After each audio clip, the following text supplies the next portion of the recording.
Hello again, YouTube, and I'm back, and I've got my refrigerator plugged into my little backup unit there, and what I've discovered is when I plugged it in, that refrigerator, I mean, it just when it kicks on, right now it just kicked up. It takes 1.26 amps, and the motor is it's running at 150, but 150 watts, and right now, and so but when I kicked that thing on, I mean, just to start it, it was like 900 close to 800 or 900, watts, about 9 amps just to bring that thing online. And so, if this thing is, not running, and all of a sudden that motor or that compressor kicks on, yeah, I've got some issues with this refrigerator. And as you can see right here, it's taking about 1.26 amps. Now, as it's running right now, that's no big deal. That's no big deal at all. It's just that when it starts from a cold start, that motor, when it wants to kick on and it wants juice, it wants juice. So I need something that will, kind of deal with that. But anyway, and also, this thing, it drugged my battery down to, it started out at 12.9.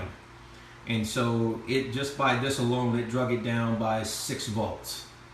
Under load, it's 12.3. And so that just lets me know that that refrigerator is a monster and it's a beast. And so, so I have to take that into consideration. All right. Take care, YouTube. The testing continues. Okay, YouTube, and this is just to give you a point of clarification here. What I'm doing as far as part of my testing, and what I'm doing is I'm actually to generate those 40 amps, or that's required for this particular test. Part of those, I'd say a good portion of it, maybe 90% of those amps, is coming from this particular thing, which is a home distiller. It's boiling water, and this is a resistive type load. It has a fan on top with a motor, so maybe it's a combination, but just a little tiny fan motor, so it shouldn't be any big deal. But it takes a lot of power to boil water. So it's boiling the water, condensing, the steam is condensing, and then I get distilled water. So this right here, but this is a steady draw.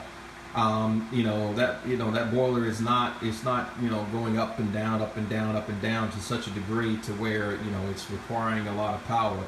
What it is saying, hey, give me my power and I want to keep it. But the refrigerator, on the other hand, that's a different story.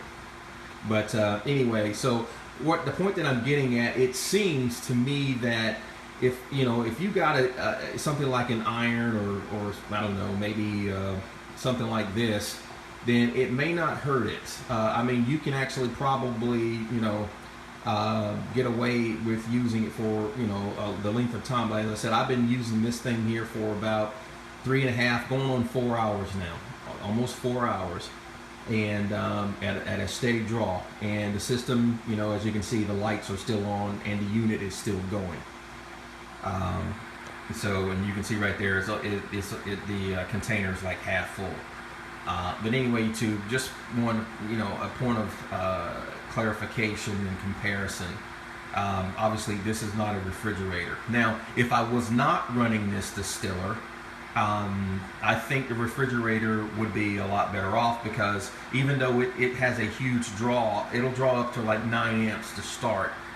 And it'll draw it down by 6 volts. But if the system is already being taxed by something like this, then yes, that's it will put a strain on the batteries and the inverter.